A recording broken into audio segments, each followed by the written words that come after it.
बांग्लादेश, जो कभी दक्षिण एशिया का सबसे तेजी से बढ़ती अर्थव्यवस्थाओं से एक माना जाता था, अब गंभीर आर्थिक संकट से गुजर रहा है। ये संकट इतना गहरा है कि बांग्लादेश को वर्ल्ड बैंक से कर्ज मांगने की नौबत आ गई है। बांग्लादेश के नए प्रधानमंत्री ने हाल ही में वर्ल्ड बैंक से करीब $1 बिलियन की मांग की है। इस कर्ज की आवश्यकता का मुख्य कारण बांग्लादेश की बढ़ती आर्थिक चुनौतियां और घटते विदेशी मुद्रा भंडार हैं, और घरेलू स्तर पर जो सत्ता परिवर्तन हुआ है, इस सब का वही जिम्मेदार है। प्रधानमंत्री ने वर्ल्ड बैंक को समझाते हुए बताया, यदि देश को यह कर्ज नहीं मिला तो देश में सबसे पहले आवश्यक वस्तुओं जैसे कि तेल, दवाएं और खाद्य पदार्थों की कमी हो सकती है। इसके परिणाम स्वरूप महंगाई दर बहुत तेजी से बढ़ सकती है, जो पहले से ही कठिन जीवन जी रहे लोगों के लिए और भी कठिनाई पैदा कर सकती है। वर्तमान में बांग्लादेश की महंगाई दर पहले से ही उच्च है, और अगर यह ऋण नहीं मिलता है तो महंगाई दर पाकिस्तान और श्रीलंका जैसे देशों के स्तर तक पहुंच सकती है। बांग्लादेश के केंद्रीय बैंक के गवर्नर ने हाल ही में बयान दिया है कि बांग्लादेश को तत्काल विदेशी 5 से 6 बिलियन डॉलर की सहायता की जरूरत है, और अगर वर्ल्ड बैंक से कर्जा मिल जाता है तो ये केवल कुछ महीनों के ही लिए स्थिरता पैदा करेगा।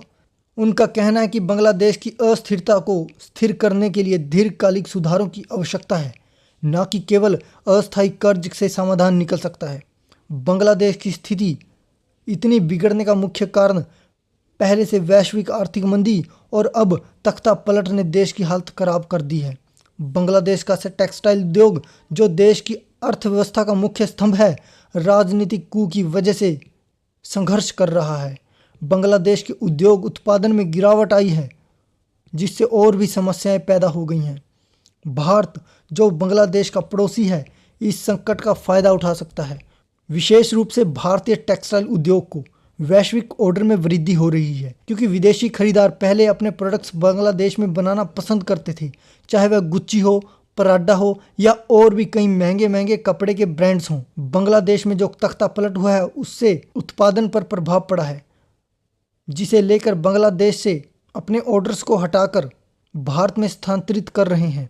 इसके अलावा अन्य भारतीय उद्योग भी बांग्लादेश के संकट के कारण बढ़ रहे हैं, क्योंकि विदेशी कंपनियां बांग्लादेश की बजाय भारत को एक सुरक्षित उत्पादन स्थल के रूप में देख रही हैं।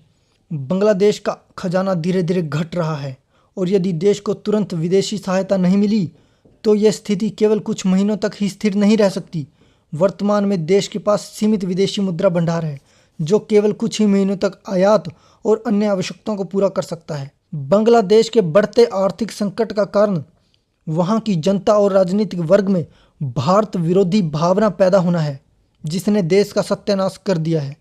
जब किसी देश की आर्थिक स्थिति इतनी बिगड़ जाती है तो उसकी सरकार और जनता को नए मित्र और सहयोगी देशों की तलाश करनी चाहिए। लेकिन बांग्लादेश में एंटी इंडिया सेंटिमेंट्स पनप रहे हैं, जो बांग्लादेश की अस्थिर हालत के जिम्मेवार हैं। अगर अब बांग्लादेश को समय से पहले अकल ना आई तो संभव है कि भारत की ओर सहायता के लिए हाथ ना बढ़ाए तो जैसे श्रीलंका और पाकिस्तान के हालात हैं, वैसे ही बांग्लादेश की भी होने वाले हैं। लेकिन ये देखना बाकी है कि दोनों देशों के संबंधों में ये संकट क्या प्रभाव डालता है। और आप सभी का क्या मानना है, अपने कीमती विचार कमेंट्स में ज़रूर बताना, और इस चैनल को लाइक, शेयर और सब्सक्राइब करना मत भूलना।